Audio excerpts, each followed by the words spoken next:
કહે છે સુંદરતા જોનારાની આંખોમાં હોય છે.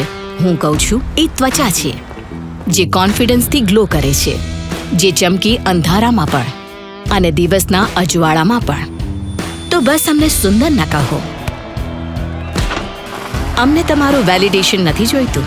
અમને ખબર છે અમે સરસ દેખાય છીએ, કેમ કે સુંદરતા જોનારાની આંખોમાં નથી હોતી. એ અમારાથી છે, તમારા દ્રષ્ટિકોણથી નહીં ડાર્લિંગ. દરેક હીરાની પોતાની ચમક હોય છે, બસ જરાક પાસો ચમકાવવાની જરૂર હોય છે. હમદર્દ રોગને બાદામ શીરી, જે છે 100% પ્યોર આમંડ ઓઇલ. આ ચમકાવે ત્વચાને, જેથી તમે કરો કોન્ફિડન્સથી ગ્લો, અને આ કોન્ફિડન્સ ઝગમગે હંમેશા. હમદર્દ રોગને બાદામ શીરી, કોન્ફિડન્સનો ગ્લો.